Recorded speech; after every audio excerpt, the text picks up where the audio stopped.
Welcome to Blind Bankers of India. The videos uploaded on this channel are recorded for educational purposes. These are specially designed for persons with vision impairment. Press the bell icon to subscribe to our channel. JIIB Paper 2 Accounting and Finance for Bankers, Chapter 27 Accounting in Computerized Environment. Hello friends, this is Dr. Ashwini Kumar Agarwal bringing you the simplified ways of understanding accountancy. Blind Bankers of India में आप सब लोग का स्वागत है। इस channel के different aspects को सुनिए, एंजॉय कीजिए और लाइक कीजिए। इस चैप्टर में हम लोग अंडरस्टैंड करेंगे किस तरह से कंप्यूटराइज ने अकाउंटिंग सिस्टम को चेंज कर दिया है, एम्पावर कर दिया है, सिंप्लीफाई कर दिया है और किस तरीके से हम कंप्यूटराइज सिस्टम को सेफली यूज कर सकते हैं अकाउंटिंग पर्पसेस के लिए। इसमें सबसे इंपॉर्टेंट है सेंट्रलाइज्ड बैंकिंग सॉल्यूशन। किन चीजों का ध्यान रखें, कैसे करें, हम स्टार्ट करते हैं।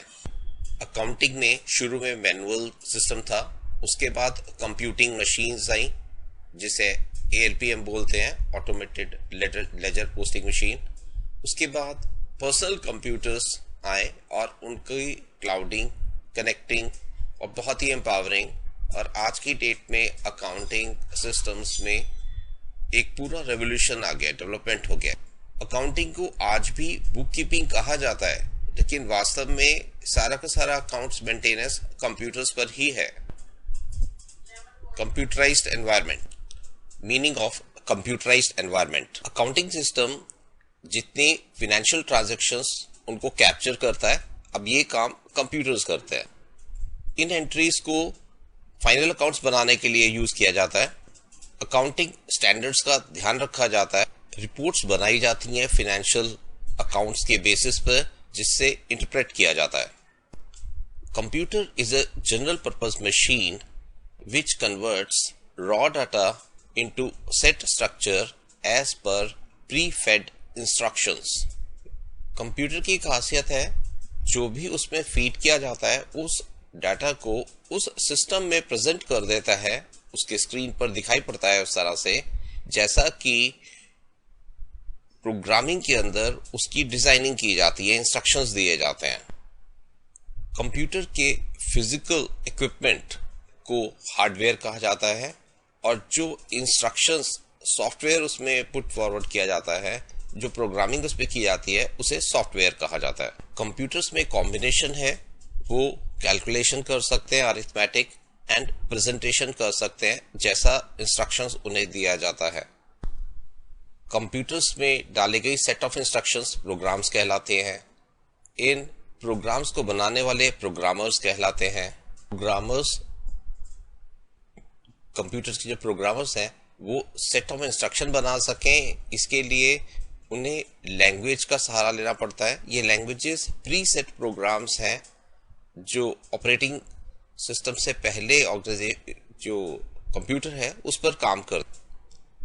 ये लैंग्वेजेस लॉजिक्स पर चलती हैं।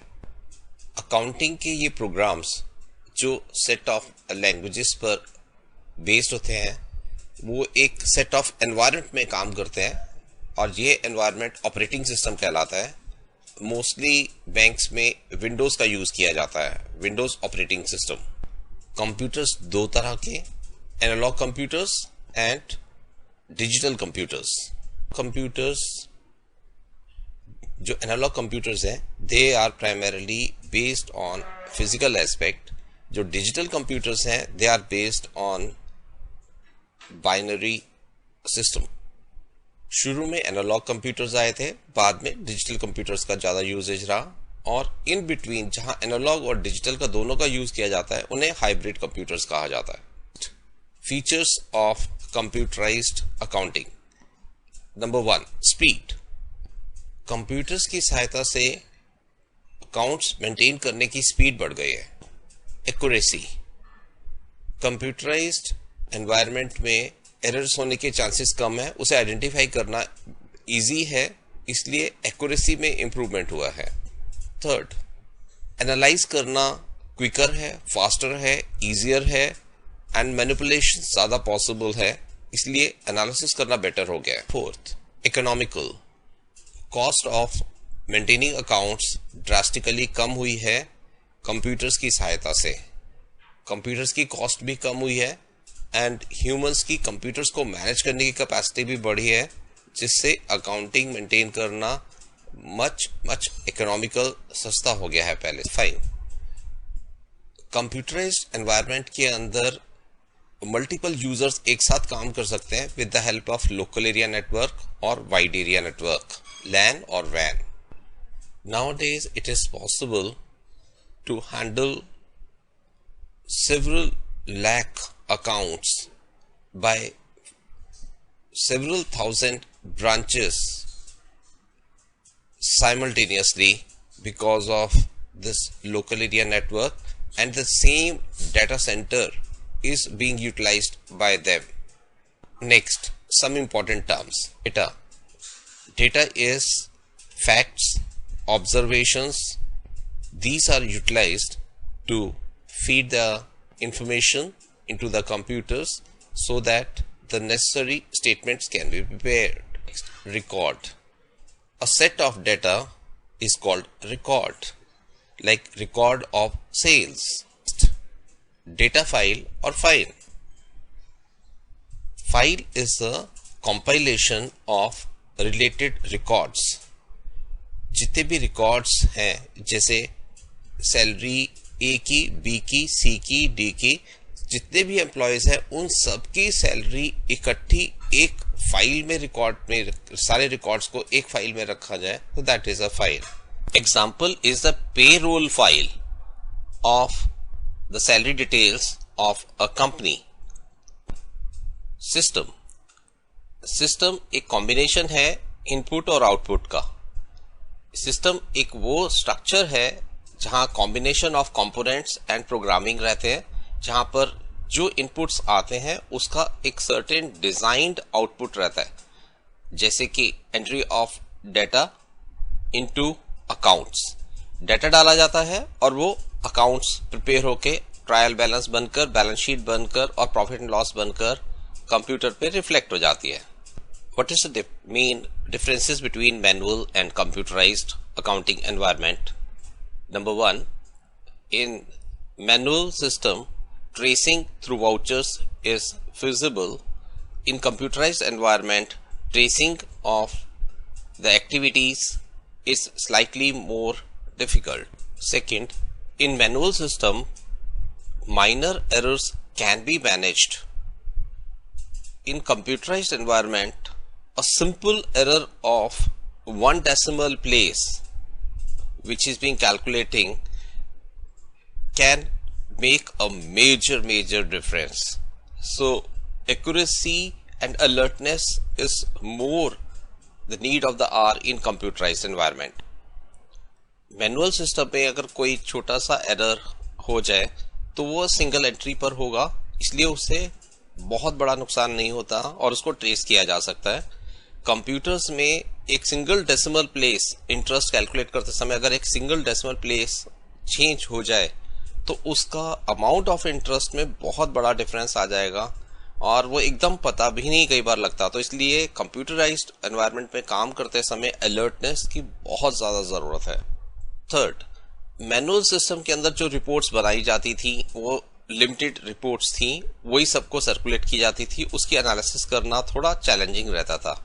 आज की डेट में सॉफ्ट कॉपीज रिपोर्ट्स की सभी एनालिस्ट को भेजी जाती है, वो अपने हिसाब से उस डाटा को इंटरप्रेट कर सकते हैं और रिपोर्ट्स को नए तरीके से एनालाइज करके बेहतर एनालिसिस कर बेहतर रिजल्ट्स और डिसीजन मेकिंग कर सकते हैं. नेक्स्ट, कंप्यूटराइज्ड अकाउंटिंग सिस्टम के advantages. 1, high speed. Computerised environment के अंदर स्पीड ज्यादा है, एक्यूरेसी ज्यादा है एंड कॉस्ट कम है. सेकंड, कंप्यूटराइज्ड अकाउंटिंग सिस्टम में types of reports and presentation of reports की वैरायटी पॉसिबल है as per the need of the management. Third, accounting को क्रॉस चेक करना पॉसिबल है और एरर्स को लोकेट करना ईजियर है।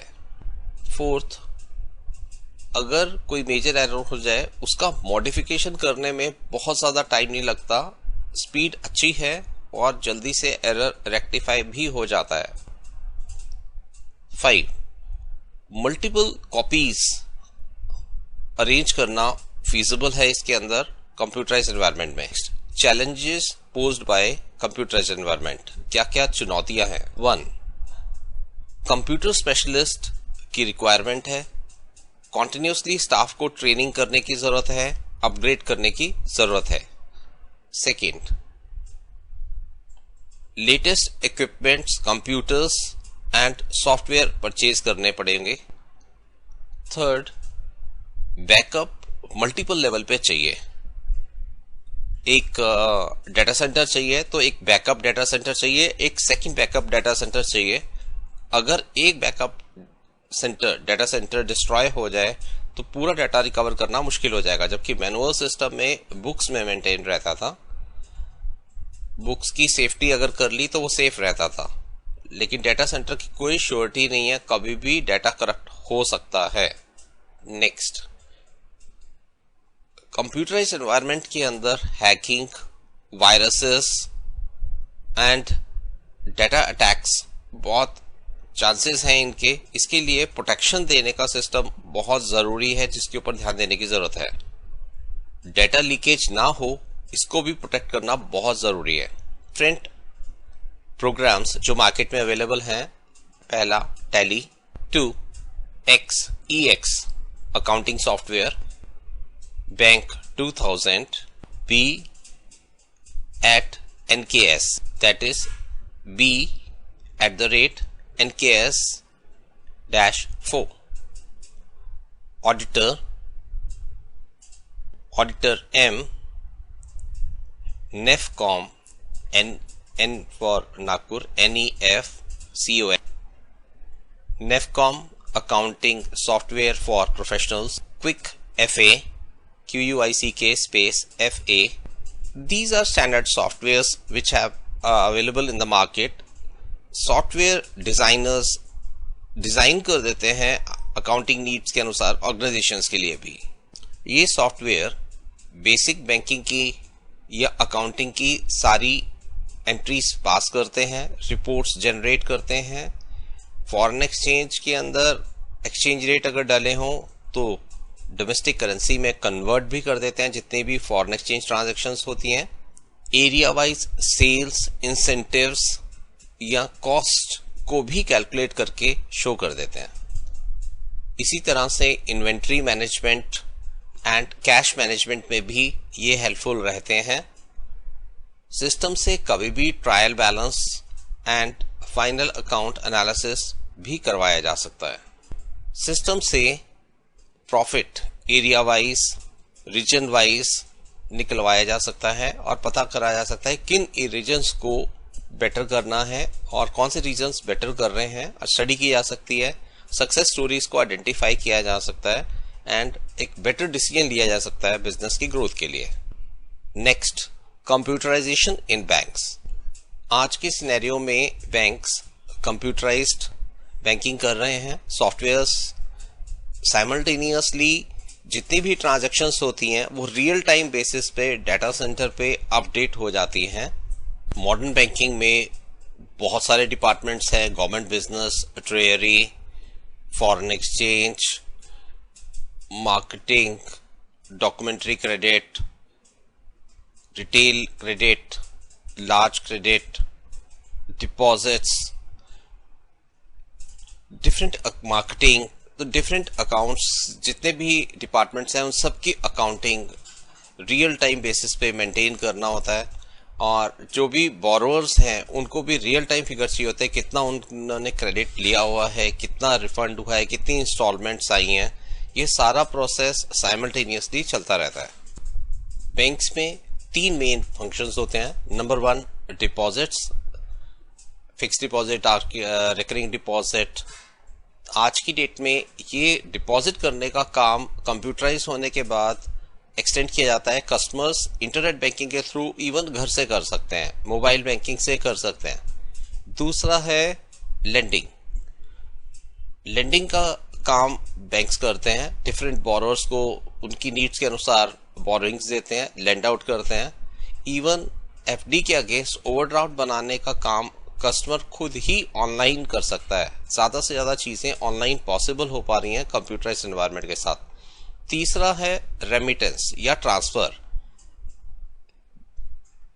कस्टमर अपने अकाउंट से पेमेंट्स कर रहा है, दूसरे अकाउंट्स में ट्रांसफ़र कर रहा है मनी, वो भी आज की डेट में कंप्यूटराइज्ड एनवायरनमेंट के अंदर पॉसिबल है। कस्टमर खुद ही करते हैं। NEFT, RTGS, IMPS, different methods हैं जिससे वो अपने अकाउंट से दूसरे अकाउंट में पैसा ट्रांसफ़र करते हैं जब जब भी उन्हें पेमेंट करनी होती है। कुछ और इम्पॉर्टेंट एरियाज हैं। Number 1, clearing. क्लियरिंग के अंदर ऑटोमेशन काफ़ी बढ़ गया है, डिजिटलाइजेशन हो गया है, centralise cheque truncation system, images को ट्रांसमिट किया जाता है। फिजिकल चेक मूवमेंट काफ़ी कम हो गई है, स्पीडी ज़्यादा है, एक्यूरेट ज़्यादा है, रिकॉर्ड मेंटेनेंस मच बेटर है। इसी तरह से बैंक्स में होती हैं स्टैंडिंग इंस्ट्रक्शन, जहां पर कस्टमर इंस्ट्रक्शंस दे जाता है कि एक सर्टेन अमाउंट यहां ट्रांसफ़र कर दिया जाए। तो ये स्टैंडिंग इंस्ट्रक्शंस कस्टमर खुद ही अपने सिस्टम्स पे सेट कर सकते हैं एंड कंप्यूटराइज्ड एनवायरनमेंट अपने आप उसकी टेक केयर करता है। या बैंक का स्टाफ भी एसआई स्टैंडिंग इंस्ट्रक्शन अगर कंप्यूटर में डाल देता है तो without human intervention computerised environment अपने आप वो स्टैंडिंग इंस्ट्रक्शंस को फॉलो करता रहता है। Next, centralised banking. पहले हर ब्रांच का कस्टमर उस ब्रांच स्पेसिफिक होता था, लेकिन सेंट्रलाइज्ड बैंकिंग से जो डाटा मेंटेनेंस है वो एक सेंट्रलाइज्ड डाटा सेंटर पे आ गया, जिससे एक कस्टमर अपने अकाउंट से विड्रॉ किसी भी ब्रांच से कर सकता है और किसी भी ब्रांच में जाकर अपने अकाउंट में डिपॉजिट कर सकता है। ये फीजिबल हो सका। ह्यूज साइज बैंक्स के डाटा को मेंटेन करने के लिए बहुत ही स्पेशलिस्ट की ज़रूरत पड़ती है। एक डाटा सेंटर मेंटेन करना होता है, उसको सभी ब्रांचेस के साथ कनेक्ट करना होता है, जोनल नेटवर्क सेंटर्स बनाने होते हैं जिससे कि नेटवर्किंग ठीक से चलती रहे। और डाटा सेंटर की अप टाइम बहुत अच्छा चाहिए, क्योंकि अगर डाटा सेंटर बैठता है तो पूरा सिस्टम हेल्ड अप हो जाता है। सेंट्रलाइज्ड डाटा की सिक्योरिटी भी बहुत इंपॉर्टेंट हो जाती है। किस तरह का इंट्रूजन ना हो पाए इसको भी इंश्योर करना है, किसी तरह का वायरस ना एंटर कर पाए इसको भी इंश्योर करना बहुत ज़रूरी है। जहां पर एक डाटा सेंटर मेंटेन किया जाता है उन्हें हम कोर बैंकिंग सोल्यूशन भी बोलते हैं। कोर बैंकिंग सर्विसेज से 24 आवर सर्विसेज देना पॉसिबल है। इवन ऑन हॉलीडेज आज की डेट में अमाउंट कस्टमर ट्रांसफर कर सकता है, एफडी बना सकता है, primarily because of core banking solution, जहां पर डाटा सेंटर सेंट्रलाइज्ड है and it is always up for taking data, analysing data and working on with it. इसी तरह से all time machine, automated teller machines, ATMs और cash dispensing machines, ये सब possible हो पा रही हैं। कोर बैंकिंग सोल्यूशन से थर्ड पार्टी प्रोडक्ट्स सेलिंग भी शुरू करी है बैंक्स ने, जिससे कि एक whole mall of financial services वो अपने कस्टमर्स को दे सके। रिस्क मैनेजमेंट बेटर हुआ है, रिस्क एनालिसिस करना बेटर हुआ है एंड कस्टमर लॉयल्टी को स्टडी करना पॉसिबल हो पाया है। बैंकिंग सर्विसेज में कोई भी प्रोडक्ट पेटेंट नहीं किया जा सकता। लगभग जो भी प्रोडक्ट बनाएगा कोई भी बैंक, उसे आसानी से कॉपी किया जा सकता है और एक नया नाम देकर सेल किया जा सकता है। सारा एस्पेक्ट जो सबसे इम्पोर्टेंट है, कितना अच्छे से हम कस्टमर से कनेक्ट करते हैं, उसके साथ डील करते हैं, कैसी हमारी डीलिंग है, कितनी प्रॉम्प्टनेस है, कैसे अच्छे रिलेशंस है, ये बहुत मैटर कर रहा है। कस्टमर रिलेशनशिप मैनेजमेंट, CRM की इम्पोर्टेंस बढ़ती जा रही है। कस्टमर रिलेशनशिप मैनेजमेंट सॉफ्टवेयर्स हैं जहां पर कस्टमर का डेटा मेंटेन किया जाता है, उनकी कनेक्टिविटी, रिलायबिलिटी एंड हमारे से रिलेशनशिप कैसी है उन सब को मॉनिटर किया जा सकता है और रिलेशंस को स्ट्रेंथन करने के लिए यूटिलाइज किया जा सकता है। कस्टमर रिड्रेसल की जा सकती है, कस्टमर कंप्लेंट्स को मिनिमाइज किया जा सकता है और क्वालिटी ऑफ सर्विसेज इंप्रूव की जा सकती हैं। Technical architecture of core banking solution. Centre में एक डाटा सेंटर होता है which is connected through zonal network, जिससे कि टर्मिनल्स ब्रांचेस में रहते हैं जो डाटा सेंटर से कनेक्टेड रहते हैं। सारे डाटा ये टर्मिनल्स ही फीड करते हैं और जो भी रिक्वायर्ड इंफॉर्मेशन होती है डाटा सेंटर से ये टर्मिनल्स ही एक्वायर करते हैं। जो डिफरेंट लेवल्स हैं, number 1 system, second presentation layer, third delivery layer, D interface between front and back office, that is interface between front layer and interface between front layer and delivery layer. Next is transaction processing. First, primary updating through interaction with the customer, जो directly customer से interaction होता है, जो data आ रहा है, जो data receive हो रहा है और जो भी customer transactions कर रहा है उसकी recording इस system से होती है, that is primary records. इस method से primary updation हो रही है। 2. सेकेंडरी अपडेशन, जैसे बैच फाइल्स रन की जाती हैं फॉर सैलरी पे outs. Third is online processing, जहां पर जो भी स्टैंडिंग इंस्ट्रक्शंस हैं या इंटरनल प्रोसेसिंग की जाती हैं उनको एग्जीक्यूट किया जाता है। बैंकिंग में कंप्यूटराइज्ड एनवायरनमेंट में मेकर चेकर कॉन्सेप्ट होता है। One person makes, second checks and verifies. Mostly transactions इसी बेसिस पर चलती हैं बैंकिंग सिस्टम में। बैंकिंग सोल्यूशन 2 पे काम करता है। 1 बी एंड NCS 24, सेकेंड है फिनेंस। बी एंड NCS 24 सारा जो एंट्रीज ब्रांचेस में हो रही हैं उसको टेक केयर करता है और बैक एंड में जितनी भी एंट्रीज हुई हैं उनकी लेजर पोस्टिंग का काम फिनेंस करता है। इसी को हम बोलते हैं glyph. Glyph is general ledger interface file. Branch एक कस्टमर ए के अकाउंट को 1000 से डेबिट करती है और बी के अकाउंट को 1000 रुपीज से क्रेडिट करती है, लेकिन सिस्टम इसको डायरेक्ट नहीं करता। इसके बीच में एक अकाउंट और वो एंटर करता है, उसमें एक इंटरमीडिएरी अकाउंट होता है जिसे बैलेंसिंग अकाउंट बोलते हैं।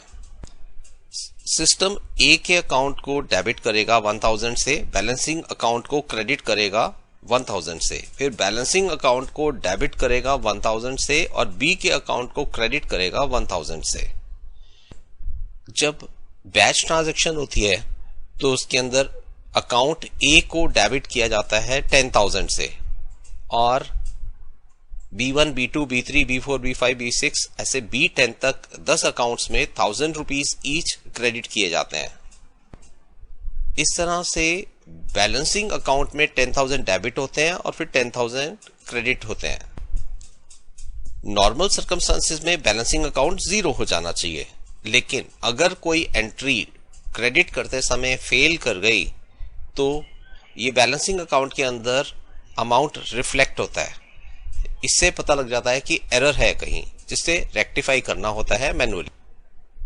इसीलिए जब EOD की जाती है, एंड ऑफ डे किया जाता है, तो ये सब चेकिंग चलती है और जहां जहां कमियां होती हैं उनको रेक्टिफाई किया जाता है। जब भी बिगन ऑफ डे किया जाता है उस समय भी इन सब बैलेंसिंग अकाउंट्स के अकाउंट्स को चेक किया जाता है कि उनका बैलेंस 0 है या नहीं है।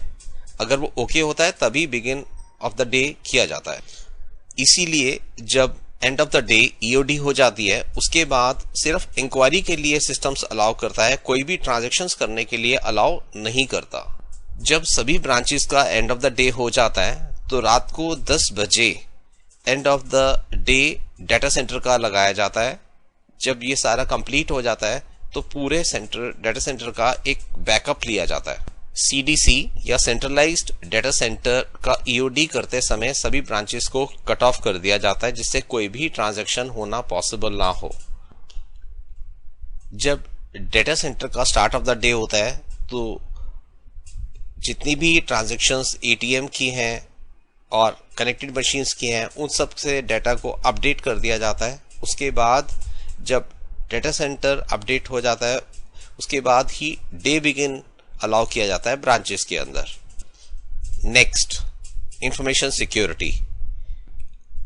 आज की कंप्यूटराइज एनवायरनमेंट में इंफॉर्मेशन सिक्योरिटी इंपॉर्टेंट है and her individual, her banker को एक इंपॉर्टेंट रोल इसके अंदर प्ले करना है। इंफॉर्मेशन सिक्योरिटी में वन, एक्सेसिबिलिटी।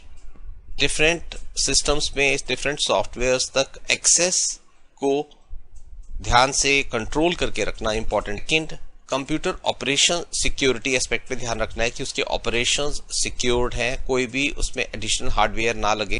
थर्ड, जितने भी ईमेल्स आ रहे हैं वो इंटरनेट से कनेक्टिविटी एस्टैब्लिश करते हैं, उनको बहुत ध्यान से टेकअप करना है। फोर्थ, जितने भी एप्लीकेशन सॉफ्टवेयर इंस्टॉल किए जाते हैं उसके बारे में अलर्ट रहना बहुत जरूरी है। Fifth, business continuity and disaster management करना भी बहुत जरूरी है कि कहीं भी बिजनेस में ब्रेकडाउन हो तो वो इमीडिएटली टेक केयर किया जा सके और किसी भी डिजास्टर को मैनेज किया जा सके, चाहे फ्लड हो, चाहे अर्थक्वेक हो, चाहे कोई आर्मी अटैक हो। नेक्स्ट इंपॉर्टेंट है टेलीकम्युनिकेशन सिक्योरिटी एस्पेक्ट्स पे भी, क्योंकि डाटा ट्रांसफर होता है बीच में, एनक्रिप्टेड फॉर्म में होना चाहिए जिससे उसकी लीकेज ना हो सके।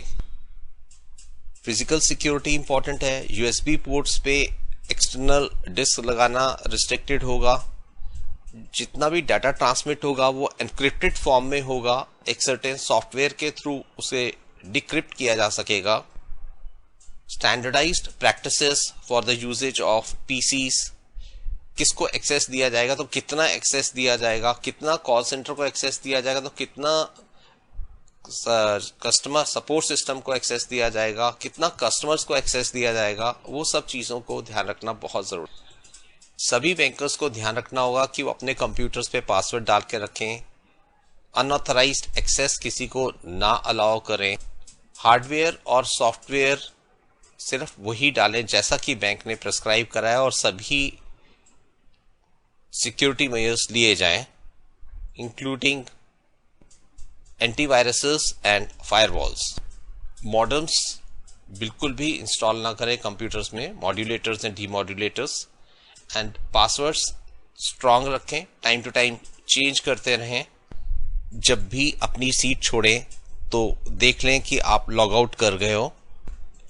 Not to leave the system in middle of a transaction, कोई भी ट्रांजेक्शन चल रही है उसको बीच में छोड़कर बिल्कुल भी ना जाए, एक्टिव हालत में बिल्कुल ना छोड़ें। अपनी कंप्यूटर शेयरिंग को डिसेबल कर दें। Be aware to keep your passwords with you only, not to share at all. Smart cards या प्राइवेट कीज को सेफ एंड सिक्योर्ड वे में रखें अपने पास। Next, internet. The modern age is with internet.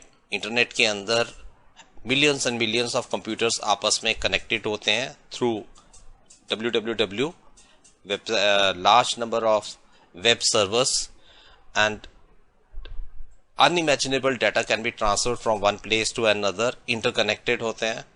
इसके अंदर बहुत ज़रूरी है कि हम जब इंटरनेट से कनेक्ट करें तो अपने आप को प्रोटेक्ट करके रखें, अपने सिस्टम्स को प्रोटेक्ट करके रखें, समय समय पर पासवर्ड्स को चेंज करें। www means world wide web. Browser वो सॉफ्टवेयर्स हैं जिसके बेसिस पे इंटरनेट के ऊपर सर्फिंग की जाती है। सर्फिंग वो प्रोसेस है जब हम नेट पे एक जगह से दूसरी जगह जाते हैं, उसे हम सर्फिंग बोलते हैं। होम पेज वो यूआरएल है, यूनिफॉर्म रिसोर्स लोकेटर, जो स्टार्ट करता है हर वेबसाइट का सबसे पहला पेज जिस एड्रेस पे पहुंचते हैं उसे होम पेज कहते हैं। उसी में फर्दर वेबसाइट के लिंक्स रहते हैं जिस पर व्यक्ति जाकर डिजायर्ड इंफॉर्मेशन डाल सकता है, ले सकता है, रीड कर सकता है। आज की एज की एक और इम्पॉर्टेंट एरिया है दैट इज ईमेल, जहां पर इंफॉर्मेशन एक जगह से दूसरी जगह भेजी जा सकती है, कम्युनिकेट किया जा सकता है और इंफॉर्मेशन प्राप्त भी की जा सकती है। One can have the information, one can send the information and one can share the information through electronic mail.